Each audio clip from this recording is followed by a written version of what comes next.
I walked into my own bedroom with $80 worth of purple orchids in my hands and found my wife with another man inarbed. That one-door swing turned 6 years of vows into ash. I didn't scream. I didn't hit her. I just stood there while she adjusted her hair in the mirror and looked at me like I was thine convenience. I thought the worst part was surviving the betrayal. The lawyers, the lies, the way she tried to bait me into becoming the violent husband in her story. I was wrong. The worst part came months later when I finally let myself breathe again when breathe again when I met someone kind, someone real, and my ex decided she'd rather see us dead than see me move on. 1 second, I'm laughing in a parking lot with my new girlfriend. The next, an engine is screaming toward us like a missile. And the question that still haunts me isn't what she did. It's why I almost didn't see it coming. Before I share my story, I want to know you are here with me. Just say listening in the comments or tell me where you're watching from. I love seeing how far a story like this can reach. Sometimes knowing someone is there makes all the difference. If you've ever been blindsided by someone you loved or you're still trying to put yourself back together, I hope you'll stay with me. And if you want more real stories told with honesty, no fluff, no filters, please subscribe. It helps more than you think, and it tells me I'm not alone telling the truth out loud. My name is Briar Lockage. And now let me tell you everything. My name is Briar Lockage. I'm 31 years old and I live in Charlotte, North Carolina. I work as an operations data project manager for a logistics tech company in Uptown. The kind of job where your calendar owns you and your phone never really stops buzzing. I'm telling this the way it unfolded straight through because looking back now, I understand that every reaction I had, every pause, every decision to stay calm instead of exploding was shaped long before my marriage ever began. There is one rule that has been welded into me since childhood. I will never become the kind-of person who makes someone else afraid. I learned that rule early watching my mother scream and throw things in the middle of the night. Plates shattering, doors slamming while my father stood there, silent shoulders, rounded eyes shallow. I learned what fear looks like on someone you love. And I promise Edness I would never be the man who puts that look on another face. Losing control terrifies me. More than buying wrong. From the outside, my life looked exactly like the brochure. A neat suburban house in Valentine with a 2-car garage, trimmed lawn, and sunlight that poured into the kitchen every morning. Our wedding photo sat on the shelf by the staircase. Delaney and White me in a navy suit. Both of us smiling like we believed every word we'd said that day. 6 years married, no kids yet. Plenty of plans. The rhythm of our days hadn't collapsed. It had thinned. I worked long hours. Delaney worked part-time more out of obligation than ambition and complained often about being tired. We still ate dinner together, still sat on the couch and watched shows. But the conversations between us had grown narrow, careful, like we were. Both afraid of stepping wrong. Sunday mornings were the most normal. I'd wake up first, grind coffee, check my work calendar on my phone. Delaney would wander in barefoot wrapped in one of my hoodies, hair still perfect in that unfair way some people have. On one of those mornings as I poured coffee, I noticed something so small I didn't even name it at first. Her phone was face down on the counter. When I stepped closer to kiss her cheek, she slid it toward herself without looking quick reflex like pulling a hand away from heat. I told myself what any reasonable husband would tell himself. Everyone deserves privacy. Don't invent problems.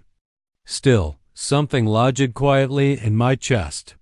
Not fear, not suspicion, just a pinprick of awareness.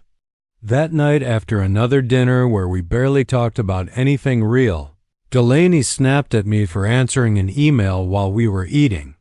Another time, it was because I'd bought the wrong brand of something at the store. The arguments came on a schedule like storms you could almost set a watch by. Loud, disproportionate, exhausting. I suggested we slow down, talk things through maybe. Even see a counselor. She waved it off and said I was always trying to turn everything into an issue. I let it go. I almost always did. Sometime after midnight, I went downstairs for water. The house was quiet. On the kitchen counter were 12 glasses, both half-rinsed, both still stir with red. I stood there longer than necessary, convincing myself of harmless explanations. Maybe she poured one and didn't finish it. Maybe a friend stopped by. I didn't ask. I rarely did anymore. An email notification buzzed on my phone. My boss letting me know there was a chance I'd be sent to a 4-day industry expo in Nashville the following week. I closed the message and looked around the kitchen. The clean counters, the soft hum of the refrigerator, the life that looked stable. If you didn't listen too closely, it felt like something was missing, like a screw slowly backing out off a machine that hadn't failed yet. I went to bed believing this was just a rough patch, that if I tried harder, stayed calmer, everything would settle back into place. I was wrong about how fast someone can change roles. About a month before the Nashville trip, the quiet wrongness got louder. Not in obvious ways, in patterns. At a friend's birthday party, Delaney was flawless. She laughed at the right moment, slipped her hand into mine when people were watching, told a story about my job that made me sound perpetually stressed but well-meaning. Breyer works too much, she said with a smile like it was a shared joke. People nodded sympathetically at me. I didn't realize until later that she was building a version of me that fit her narrative. The moment we got home, the switch flipped. She picked a fight over something meaningless, accused me of embarrassing her, twisted the event until I was apologizing without fully understanding why. That was the night it clicked. This wasn't just anger. This was image management, public calm, private chaos. I scheduled counseling the next week. I paid for it. I chose my own reputable. I even wrote a list of things I wanted to work on. Communication boundaries, the yelling. In the session, the therapist gently suggested that Delaney might escalate conflicts to avoid accountability. Delaney burst into tears, said she was being attacked, said I'd teamed up with a stranger to make her look unstable. She stood up and walked out mid-sentence. I followed her to the parking lot and stopped when she turned on me, eyes sharp, voice low. She said I was just like my father, weak, controlling, always trying to manage other people instead of facing myself. She knew exactly where to aim. I did nerg. I couldn't. I recognized the tactic even as it worked. A week later, after another argument, Delaney said she needed air and disappeared for 2 hours. She didn't answer my calls. When she came back, she acted annoyed that I was worried. As she passed me, I caught a glimpse of a parking receipt sticking out of her jacket pocket. She snatched it away before I could read it. A few days after that, I noticed a calendar notification on our shared tablet. An appointment at a hair salon I didn't recognize scheduled. During hours, she told me she was working. I checked our phone records. There were multiple calls from a number I didn't recognize on the same day. That number was gone from her phone. I still didn't accuse her, but he understood what I was seeing. Someone was erasing tracks. One night, after a few drinks, she casually floated the idea of an open relationship. She framed it like maturity, like modern problem solving. I said no. Immediately. That wasn't who I was. She didn't argue. She just smiled and said, "One day you'll understand why people need options." The way she said it stayed with me. I spent the rest of that month in a state I can only describe as tired vigilance. Half of me wanted to believe grief and stress were to blame. The other half saw a system forming disappearances, erased calls, public performance, private provocation. I had no proof, just patterns. I told myself there were two possibilities. Either this was a marriage in crisis that could still be repaired, or there was another life running parallel to mine, and I was standing outside Theodore. I didn't know yet that the door wouldn't creak when it opened. It would slam. 1 to 2. Weeks before Nashville, the house started behaving like a lie that had learned how to breathe. Some days felt brittle, every word stretched tight enough to snap. Other days, Delaney was strangely soft, almost careful, as if she were compensating for something I couldn't see yet. That contrast did more damage than the fighting ever had. When someone yells, you know where you stand. When they smile at the wrong time, your footing disappears. One night, she cooked dinner from scratch. Not reheated leftovers, not something rushed, but a full meal with plates warmed in the oven and candles she hadn't used in years. She asked about my meetings, listened without interrupting, even laughed at a story that normally would have earned an eye roll. At one point, she mentioned Amory from early in our marriage, a weekend drive we took with no destination. Windows down music tulude, convinced we were doing life the right way. The way she told it sounded practiced, like she'd rehearsed the emotion. I felt hope and suspicion rise at the same time, tangled so tightly I couldn't separate them. What I couldn't ignore was her phone. It never left her. She carried it into the shower, set it on the counter when she brushed her teeth, held it in her hand even when she walked the trash down the driveway. When I entered a room, her screen would tilt away by instinct, her thumb already swiping to something harmless. It wasn't frantic. It was smooth.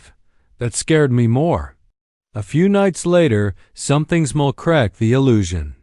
I knocked over a glass of water on the kitchen counter. It spread in a thin sheet over the edge. Nothing dramatic. I reached for a towel, already apologizing. Delaney's reaction came fast and sharp like she'd been waiting. She stepped into my space voice, raised eyes. Hard dot, she accused me of being careless, useless, exhausting dot, then she aimed straight for the one place I'd never armored. She compared me to my father, called me weak, the way she knew would hurt most. I saw it then clear enough to slow my breathing. She wasn't just angry. She was pushing, testing, watching for the moment I might lose control. I felt my chest tighten. My hands curled, the old reflex, begging tones were forced with force. Instead, I stepped back, said nothing, and walked into the garage. The concrete floor felt cold through my shoes. I stayed there until my pulse settled. In my head, I named it for what it was. This wasn't a fight. This was provocation with a destination. That realization followed me to Jace's place a couple nights later. His apartment was cluttered in a way that felt lived in, not messy. We sat on his couch with the TV mutetsity noise drifting in through a cracked window. I didn't unload everything. It told him about counseling falling apart, about the suggestion of an open arrangement, about the missing call logs and the way Delaney could be charming in front of others and cutting in private. Jace listened without interrupting, which was how I knew he was taking it seriously. When I finished, he asked me something that landed heavier than any advice. He asked if I was legally safe. He talked about how quickly a narrative can turn in a bad separation, how any accusation can erase years of good behavior. He told me calm had to become instinct, not effort, and that I needed to start paying attention to details the way an accountant watches numbers, dates, times, patterns, not to trap her, but to protect myself. I left his place unsettled, but clear, too. Days later at work, my Nashville schedule shifted. A client change moved me departure up by a day. I texted Delaney to let her know. Her response came back immediately, just one word. No questions, no curiosity. That lack of interest lodged in my chest. That night, I heard her outside on the patio. Voice low, almost gentle. I caught fragments through the door. Not tomorrow. Not yet. Wait for the signal. When I stepped out, she ended the call instantly and accused me of watching her. The accusation came too fast, Toretti. In that moment, I understood something I hadn't wanted to admit. Shay had built time around my absence, and my schedule changing threatened it. I went upstairs and packed in silence. The question in my head shifted from whether we could fix this to whether I could survive it intact. Nashville was coming, and whatever Delaney was preparing for, she believed I wouldn't be there to see it. Nashville blurred together in fluorescent lights and polite conversations, but my mind never left Charlotte. The hotel room was quiet in the way that amplifies thoughts. I replayed Dellen's words over and over, the calm certainty in her voice. The way she hadn't asked a single question about my change schedule. On second day, everything accelerated. A serious system failure hit back home. My boss didn't say urgent lightly. When my phone buzzed, I knew. I booked the first flight out without hesitation. On the drive to the airport, my mind split clean in two. One version of me pictured walking into my house early, unannounced, surprising. Delaney in the good way catching her midday laughing, reminding her of the version of us that used to exist. The other version clung to a phrase that wouldn't leave me alone. Wait for the signal. That version felt the ground shifting, like I was stepping into something already moving without me. When I landed, I didn't go straight home. I stopped at the flower shop near our neighborhood and bought purple orchids, the kind tied to our first date, the kind that still meant something to me. I added champagne, expensive chocolate. I built a fragile story in my head and held it carefully, knowing how easily it could break. I texted Delaney that I was coming home early. No time. Just the idea. Her reply came instantly. Short. Empty. Her car was already in the driveway when I pulled in. Music drifted down from upstairs, louder than usual. Wrong. In the kitchen, 2 wine glasses sat in the sink. One had lipstick on it. I stood there longer than I should have, negotiating with reality like it might bend if I waited. It didn't. Single quotes. T. Upstairs, the bedroom door opened without resistance. Delaney was in our bed with a man I didn't recognize. The orchid slipped from my hand. Petals scattered across the floor. The man panicked, scrambled for clothes, tried to bolt past me. Blocked him. My hand closed around his throat before thought could catch up. I stopped myself, slapped him twice instead, stepped back. He fled without a word. Delaney didn't scream, didn't cry. She adjusted her clothes, checked her reflection, and asked why I was back like I was the inconvenience. She blamed me for not announcing my return, for rejecting an arrangement she'd suggested months earlier, for not understanding her needs. Her voice rose, sharp and rehearsed. Carrying through the house, I recognized the shape of the story she was telling too late. She stepped closer, baiting me with precision, choosing words she knew would hurt. I felt myself move forward, felt my hand grab the fabric at her collar, and froze. Fear flashed across her face, real fear, the same fear I'd seen in my father's eyes years ago. Let go immediately, stepped back. The fear vanished, replaced by something colder. Satisfied. She followed me as I left, shouting accusations meant for an audience. I didn't answer, took my keys and walked out. The drive felt endless. My hand shook. The smell of the house clung to me like smoke. At the first red light, I called JACE. My voice didn't sound like mine. I told him I needed a lawyer, and I needed proof. That first night away, I didn't sleep. Jace's apartment near Plaza Midwood was quiet in a way that felt earned, not empty. The couch was uncomfortable. The blanket smelled like detergent and coffee. The ceiling fan clicked. Once every rotation, I stared into the dark, replaying the bedroom again and again, the way memory does when it's trying to brand something permanent into you. Jace didn't sit with me and promise everything would be fine. He handed me water, pointed to the couch, and laid out rules because panic is a luxury you can't afford. Wasn't to meet Delaney alone.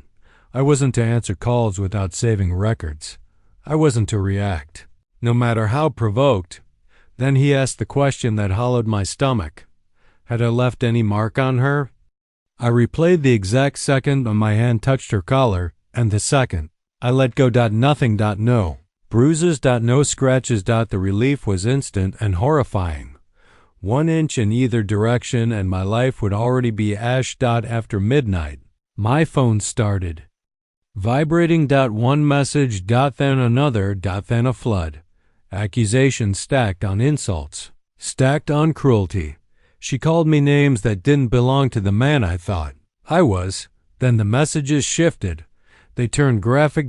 She compared me to Miles in ways designed to strip me down completely, describing his body, what he could do, what I supposedly never could. It was humiliation as strategy, provocation as bait. What she didn't realize was that she was confessing in writing. Jace took the phone from my hands and told me to start screenshotting immediately. Every message. Every. TIMESTMP. As if she sensed it, the messages began disappearing. Paragraphs vanishing mid-screen like they'd never existed. Kept capturing them. Instinct over thought now. She wasn't deleting them out of guilt. She was deleting them because she understood consequences. When it stopped, my phone felt heavy with proof. I felt sick not just from what she'd said, but from what it revealed she was willing to become. The next morning, Jace drove me to Mara Klein's office. Glass and steel, a place where emotion felt out of place. Mara didn't waste time. She reviewed the bedroom photos, the crushed flowers, the sheets. Then scrolled through the screenshots slowly. The evidence mattered, but what mattered more was that I stayed untouched by any accusation of violence. She laid out the plan with precision. Separate finances. Freeze. Shared cards. Change passwords. Document everything down to the hour. Assume every interaction was recorded, even when it wasn't. Serving the papers should have been simple. It wasn't. Delaney avoided the process server like a game. Did answer doors. Changed schedules. Her mother claimed she'd moved out of state. They finally caught her after a yoga class near South Park. Her response dragged time like she owned it. When paperwork came back, it hinted that I had a temper. No proof. Just suggestion. Mara shut it down immediately. Late at night, I scrolled past wedding photos. Smiles. Promises. Grief correct. Threw me grief that didn't care about strategy or evidence. Then I looked back at the screenshots and remembered that memory and reality were no longer aligned. By the end of the week, I wasn't trying to win. I was trying to preserve truth. Months passed. Slow. Deliberate. My life narrowed to 3 places: the office, the courthouse, and a temporary apartment near uptown. Delaney's demands grew. Absurd. Retirement. Alimony. The house. An inventory down to utensils. She missed deadlines. Changed positions. Delayed everything, because every delay cost me. Through friends, I learned she was still seeing Miles while asking the court to maintain her lifestyle with my income. Tried dating apps out of exhaustion. The conversations were hollow. The mornings after felt worse. I wasn't built to replace connection with distraction. One Saturday, I wandered into an independent bookstore in Noda out of habit. Science fiction shelves. Too many changes all at once. LOD. Hart noticed my confusion and laughed softly. She talked about books like old friends. We talked for nearly 2 hours. For the first time in months, I forgot my phone. On our first real date, I told her the truth. She didn't flinch. She asked if I was safe. That felt like oxygen. Then the coincidences started. Delaney's attorney referenced details only someone watching me would know. A dark SUV appeared near my building more than once. Message came late one night. One sentence. Cold. Direct. Did I really think I could start over? Mara didn't soften it. This was no longer just divorce. It was safety.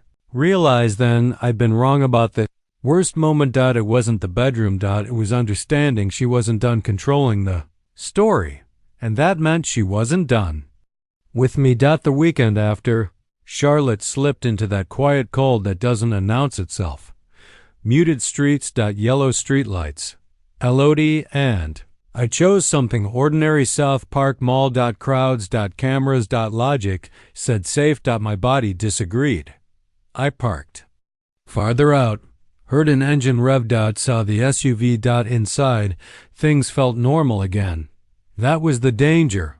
Back outside. The engine looped. The SUV circled. Then it roared. The impact was ugly. Violent. Crack that cut through everything. Elodie screamed. Her leg bent wrong. The SUV reversed. That's when I knew. Not an accident. I dragged her behind parked cars as the SUV slammed into the row we'd just left. Then the door opened.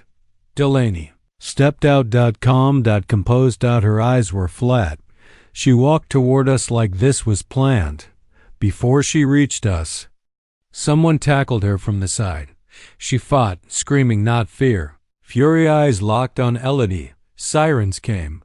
Cuffs clicked. Bystander showed police a video. The circling, the charge, the reversal. At the hospital, Mara told me plainly this was criminal now. Months followed on parallel tracks. Elodie's recovery. The investigation. The frozen divorce. In court. Evidence spoke without embellishment. People in distress don't circle lots. They don't reverse and try again. The verdict came. Back guilty. I didn't feel victorious. I felt finished. We moved forward not to erase the past, but to survive it. Power isn't force. It's clarity. Documentation. Refusing to become the character someone else is writing. I lost a marriage. Didn't lose myself. And if any part of this sounded familiar, if you've ever stood in a quiet kitchen staring at details that don't add up, know this. You're not weak for hoping. You're not crazy for noticing cracks. Someone is listening. I am.